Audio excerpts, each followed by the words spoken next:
Coming up on Valley News Live at 10, MSUM decides to go with online classes from Thanksgiving to Christmas. How long-term care facilities in North Dakota are gearing up to distribute a COVID vaccine. Plus, area organizations say they're in desperate need for volunteers, which could mean no help for neighbors in need. Valley News Live at 10 starts right now. Live from Fargo and serving you on TV, online and on the go. This is Valley News Live at 10.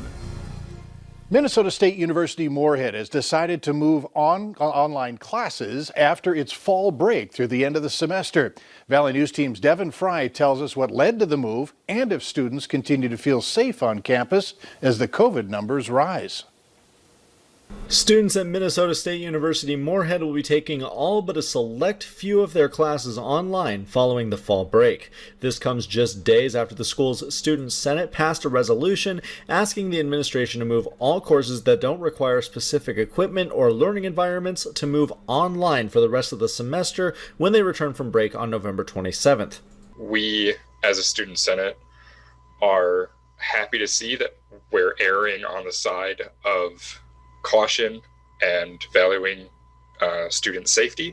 The campus will remain open with residence halls and dining services available. Student support services will also remain in person where possible. They also mentioned in the email sent out to students that refunds will not be issued for housing, parking, or meal plans for on-campus students.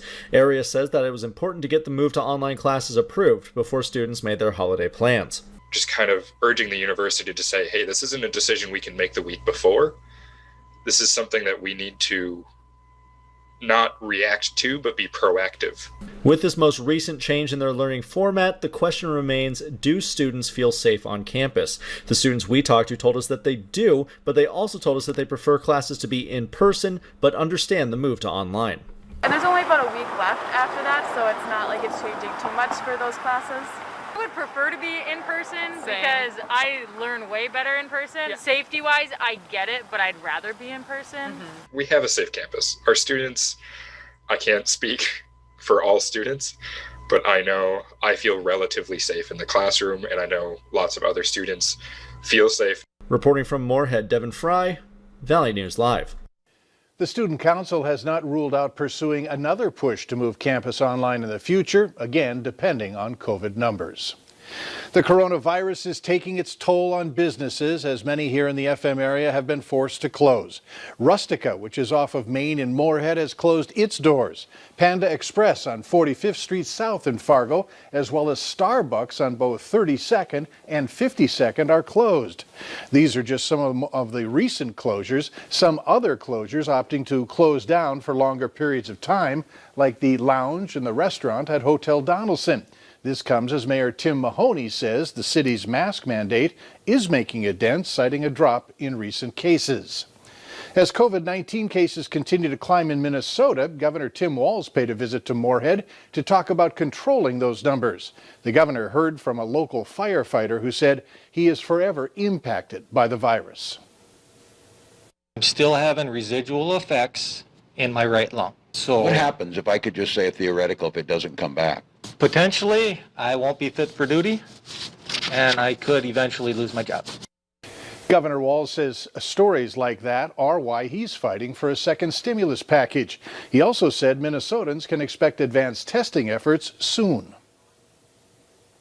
And I think what we're looking at is massive testing, either in, pop-up kiosks in places we can go to, and asking 18 to 35-year-olds, pull over for 30 seconds and take this test.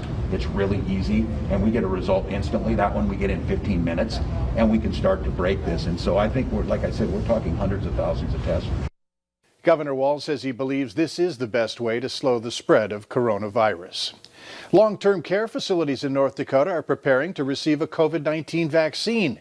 They'll be among the first in the state to receive the vaccine when it's ready before the general public. According to the FDA's emergency use authorization, it can't be mandated.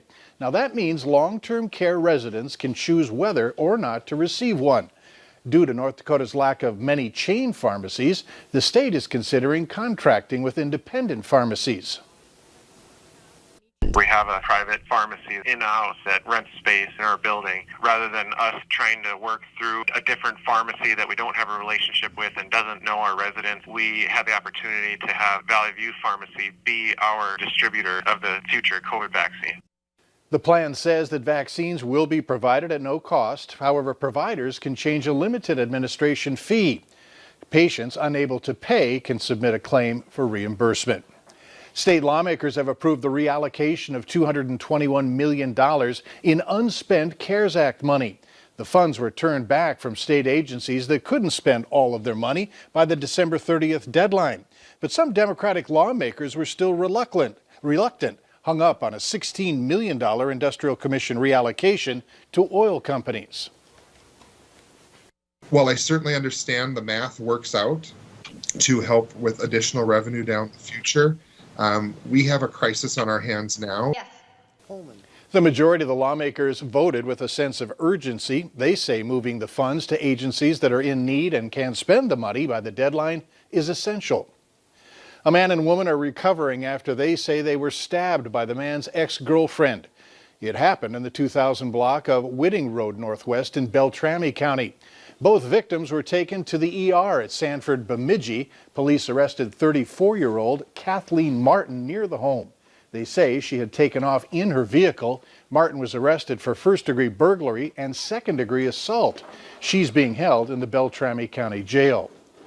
With Election Day less than a week away, thieves are continuing to steal and damage political signs. A South Fargo man called our whistleblower hotline saying every night before bed he takes his political signs out of his yard because of thieves. Early Monday morning, his Ring doorbell camera caught someone taking his sign, holding it up in the air, and running back to a nearby vehicle. It's just sad. It just is sad that we've come to this. You have a lot of freedoms in this country, and that's what makes this country great. But you don't have the freedom of being a thief and stealing out of somebody's yard. Moorhead police tell us that there have been several related thefts and vandalism. Authorities say they don't know how many signs have been stolen, but people continue to share their frustrations on social media. Several organizations throughout the valley say that they're in desperate need of volunteers. The American Red Cross says it's gotten so dire that they're concerned about their ability to respond. Valley News Team's Katie Opperly explains why your help may be needed now more than ever. We really could not do it without our volunteers. Our workforce is 90% volunteer. If you have a house fire or other emergency situation, the Red Cross is there to help. But this service may be in jeopardy. Volunteer numbers are dwindling due to the pandemic. There is a good chunk of our volunteer workforce who has stepped back and said, I'm just not comfortable traveling at this time, or maybe they have a loved one at home who might be more at risk. On top of that, because of the hurricanes and wildfires across the country, more than 200 volunteers have been deployed elsewhere. And that also takes our volunteers away from our local operations. The coronavirus isn't just impacting the volunteers at Red Cross. Valley Senior Services is also in need of volunteers to help deliver Meals on Wheels. As the number of volunteers has gone down, the need has gone way up. Due to COVID-19, the number of people needing meals has increased by nearly 30%. Organizers say delivering meals takes just 1 hour of your day, a way to give back to your neighbors in need and help organizations that are relying on the community to step up and keep them afloat. In Fargo, Katie Opperly, Valley News Live. And if you're interested in becoming a volunteer for an organization in need, we have more information. Go to our website and Valley News Live's app. Just search for this story on our homepage. Fargo Mayor Tim Mahoney is expected to make an announcement regarding what he calls a major business development in North Fargo. He'll be joined by the governor and U.S. Senator John Hoeven, among others, on Friday at 10:30 in the morning. They're calling it Project Force. They're streaming the announcement live, so you can watch it on valleynewslive.com. Still ahead tonight, we head to a Minnesota prison facing the largest COVID spread behind bars, and why families say parts of the story aren't being told. But first, Chief Meteorologist Hush Johnson joins us with a forecast that's looking pretty good after tomorrow.